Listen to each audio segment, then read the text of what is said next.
Sir बात तो यह कि पीओ को तो हमारे हाथ में नहीं है, तो अमित शाह जी कहे कि कब पीओ के हमारे हाथ में आएंगे। बलवान पुरुष इसलिए पूछ रहा हूं, ये दोनों सुबह शाम हाँ करके दिखाइए, चुनाव होने की पहले करके दिखाइए। मोदी जी और अमित शाह जी को मैं चुनौती दे रहे हैं, पीओ को हासिल करके रखिए, क्योंकि हमारे इस सदन में 1993 में ऑल पार्टी रेजोल्यूशन हुई थी कि पीओ के हमारी हाथ में लगना चाहिए। अब चीन वहां से सड़क बना रहे हैं, चीन के खिलाफ एक जुबान, चीन के खिलाफ एक बात नहीं कहेगी। गृह मंत्री जी। माननीय अध्यक्ष जी, कांग्रेस पार्टी के नेता इतने जोर जोर से मुझे बहुत सारे सवाल कर रहे हैं, अक्साई चीन कब आएगा, पीओके कब आएगा। अब बिल तो वो पारित हो चुका है, वरना मैं जवाब दूंगा भी, परंतु मैं उनको पूछना चाहता हूं, पीओके और अक्साई चीन किसके शासन में गया, इसका जवाब जरा दे दो। बिल्कुल, 3 युद्ध लड़े हैं, तीन युद्ध लड़े हैं। अब तक कुछ नहीं हुआ, इसलिए कि हमारी देश में इंदिरा गांधी जैसा आयरन लेडी थी। 3 युद्ध हुए हैं, इसलिए बचे हुए हैं सब कुछ। इतिहास को विकृत मत किया करो।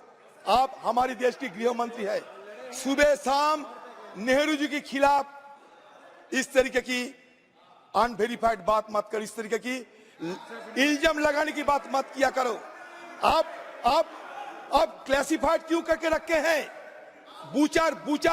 बूचर की रिपोर्ट को क्यों नहीं डिक्लासिफाई कर रहे हैं आप, बताइए। सारे कुछ क्लासिफाइड नहीं रहना चाहिए। पुराने समय आप सब बातें बोल लिए हो, अब तो इस पे बिल पे बोल रहे हैं।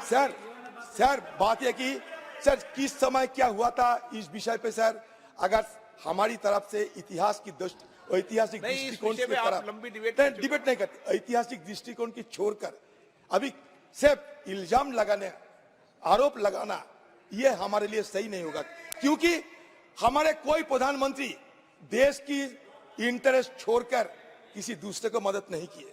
लेकिन आज इस तरीके की इल्जाम लगा जा रहे हैं कि जैसे कि एक अपराधी थे कोई हमारे पूर्व प्रधानमंत्री।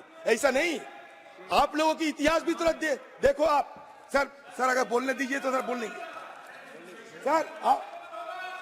सर मैं बोलने दोगे ठीक रहेगा। सर मैं आप लोगों की इतिहास थोड़ा बताना चाहते हैं। अमित शाह जी श्यामा प्रसाद मुखर्जी की बात कह रहे थे उस दिन। आपको याद है 1941 में श्यामा प्रसाद मुखर्जी और फजलुल हक, एक हिंदू महासभा की और एक मुस्लिम लीग, दोनों मिलकर बंगाल में सरकार बनाई थी।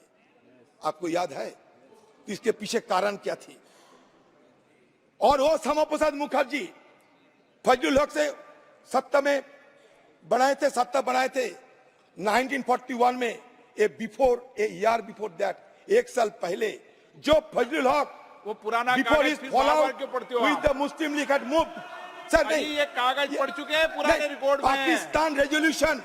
पाकिस्तान रेजोल्यूशन फजलुल हक ने तय किए थे 40 साल में, और 41 साल मुल्क के साथ आप सरकार बनाने गए। आगे बढ़े। सिंध में नॉर्थ वेस्टर्न फ्रंटियर में मुस्लिम लीग के साथ क्यों अपने पार्टीशन की मदद करते हुए सरकार बनाए थे? चलो जवाब है आपके पास। तो इसलिए मैं ये कहना चाहते हैं, इधर उधर की बात ना करके सीधे देश की हित की बात कीजिए। और सुबह और शाम आप फिजूल इल्जाम लगाते हुए किसी की अपमान मत किया करो। अगर अपमान करना चाहते हैं तो खुले सदन में सुबह से शाम तक चर्चा करने की जरूरत है।